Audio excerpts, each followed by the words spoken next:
Salam hörmətli tələbələr və riyaziyyat həvəskarları. Mən İlfət müəllim Şıxəliyev. Bu günlərdə yeni bir mövzuyla qarşınızdayım. Bizim bugünkü mövzumuz çoxbucaqlar mövzusudur və mən çoxbucaqlar mövzusundan sizlər üçün əsas qeydləri bildirəcəm, izahları verəcəm və inşallah ki, sizlər üçün xeyirli və faydalı olacaq. Baxırıq uşaqların mövzu izahına. Birinci, çoxbucaqlıda, yəni istər 3 bucaq, 4 bucaq, 5 bucaq, 6 bucaq, bu hamısı çoxbucaqlılar gedir. Yadınıza saxlayın. Çoxbucaqlar dərsini siz imtahanda belə görə bilərsiniz ki, verilmiş şəkillərin hansı qabarıq çoxbucaqlıdır, hansı çökük çoxbucaqlıdır. Gəlin birinci bunun anlayışını sizə verək. Əgər uşaqlar hər hansı bir çoxbucaqlı verilir, məsələn tutaq ki, belə bir çoxbucaqlı verilib bizə.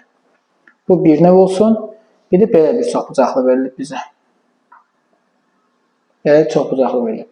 Yadda saxlayın, əgər çoxbucağının bir tərəfi boyunca xətti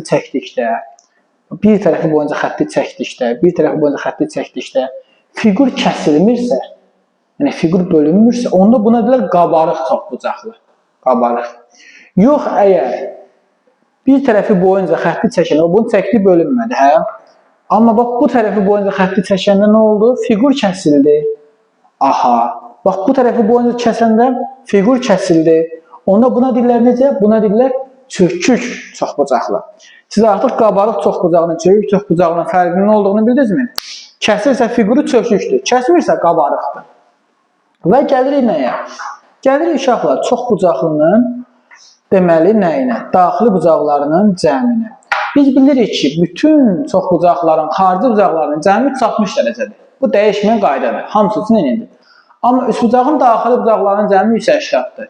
4 bucağın daxili bucaqlarının cəmi 360-dır. 5 bucaqlı da başqa, 6 bucaqlı da başqa. Bunun üçün ümumiləşmiş düsturlar var.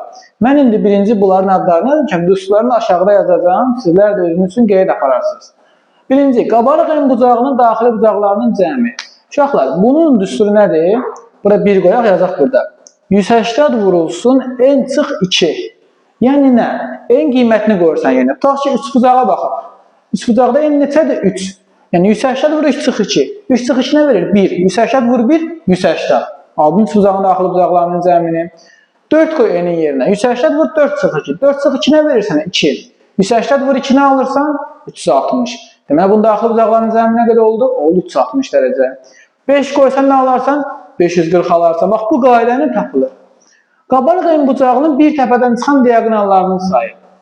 Uşaqlar, qabarıq ən bucağının bir təpədən çıxan diaqonallarının sayı n çıx 3 düsturu ilə təyin olunur. Məsələn, 4 bucaq çəkək. Bunun bir təpədən çıxan diaqonalı nədir? Bir dənə budur da, belə düz getmədi. Bir dənə də bunun diaqonalı. Başqa bunun diaqonalı var? Xeyr, bir təpədən çıxan diaqonalı sayı bir dənə budur. Deməli, 4-ü qoysam burada 4 çıx 3 nə verər? 1 verər. Və yaxud tutaq ki, buna baxaq. Bir 6 bucaqlı çəkim burada. 6 bucaqlı, bu təpədən baxaq. Bir dənə bura, 2 dənə, 3 dənə. Bax, yerinə qoysan 6 çıx 3, 3 dənə. Bax, bir təpədən çıxan diaqonal sayı oldu 3 dənə. Deməli, düstur nəymiş? N çıx 3-ə bərabərmiş. İndi, 3 bucaqda N 3-dür. 3-dən 3 çıxana nə verir? 0. Deməli, ona görə 3 bucağın bir təpəsindən diaqonal çıxartmaq mümkün deyil. Və gəldik nəyə? Üçüncü hala. Deyir, qabarıq ən bucağının diaqonallarının sayı. Qabarıq ən bucağının bir var diaqonalı, bir var bir təpədən çıxan diaqonal. Bu bir təpədən çıxan üçündür. Ümumi diaqonallarının sayı isə uşaqlar n vur n çıx 3 bölü 2-yə bərabərdir. Yəni, n-i vurursan n çıx 3-ə, bölürsən 2-yə. Məsələn, baxaq 4 bucaqda. 4 bucaqda nə alarıq? Alarıq 4 vurulsun, 4 çıx 3 verir 1 bölü 2. 4-ü 2-yə böləndə alarıq 2. Həqiqətən də kvadratın 2 dənə diaqonalı var. Başqa diaqonalı yoxdur. Bu düsturla nə olur? Təyin olunur. Gəldi 4-cü bəndə.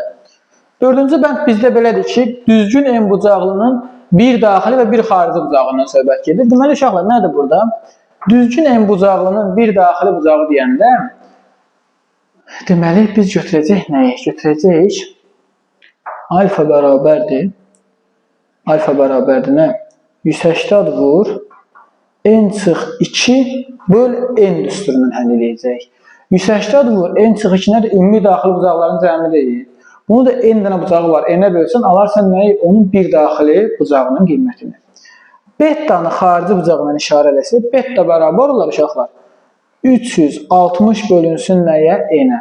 Çünki bütün xarici bucaqların cəmi 360-dır. Bunun 10 dənə xarici bucağı, 10 bucaqlıdırsa 360 bölün 36 düşəcək bir xarici bucağa. Yox, əgər bu 36 bucaqlı fiqurdursa, bunun onda bir xarici bucağı nə qədər düşəcək? 360 bölü 36 10 dərəcə düşəcək. Bu qayda ilə təyin olunur. Sonra gəlir düzgün altı bucaqlının böyük və kiçik diaqonalları. Uşaqlar, düzgün altı bucaqlının böyük diaqonalı 2A-ya bərabərdir. Bunu yadda saxlayın, əzbərləyin. 2A-ya bərabərdir. Kiçik diaqonalı isə A kökdə 3-ə nədir? Bərabərdir. Deməli, böyük diaqonal oldu nə? Buradan yazıb, böyük diaqonalı bərabər oldu 2A-ya, kiçik diaqonalı bərabər oldu A kökdə 3-ə. İndi mən burada izah eləsəm, biraz vaxt çox uzun gedəcək, sonra tələbələr sıxılacaqlar. Bunun izahatı düzgün A kökdə 3 gedib düz bucaqlı üst bucaqla. Bu 2A-nı da elə düzgün düz bucaqlı üst bucaqla izah eləmək olar. Mən sizə üç bucaq dərsində izah eləmə demişdim ki, üç bucağı bilən tələbə həndəsəni daha yaxşı başa düşəcək, daha yaxşı biləcək. Elə böyük diaqonalın 2A olması, kiçik diaqonalın A kökdə 3 olması da elə üç bucaqla əlaqəlidir ki, indi burada edədən vaxt çox gedəcək. O səbəbdən necə deyərlər, bunu konkret olaraq siz öyrənin və yaxud da öz elə müəllimlərinizə müraciət edə bilərsiniz ki, ay müəllim, bunun açılışı nədir, bunun çıxarılışı nədir, hardan gəlir? Əgər geri dönüş ala bilməsəniz müsbət, onda kommentlərdə bildirərsiniz. Mən bununla bağlı video izah eləyərəm, sizlər üçün çəkib hazırlayıb paylaşaram sizlərə. Yetər ki, siz gənclər öyrənin, savadlanın, biliklənən. Belə yoldaşlar, düşünürəm ki, bugünkü qısa dərsimiz sizlər üçün faydalı oldu. Əgər video xoşunuza gəldiysə bəyənməyi və kanala abunə olmağı unutmayın. Hələlik.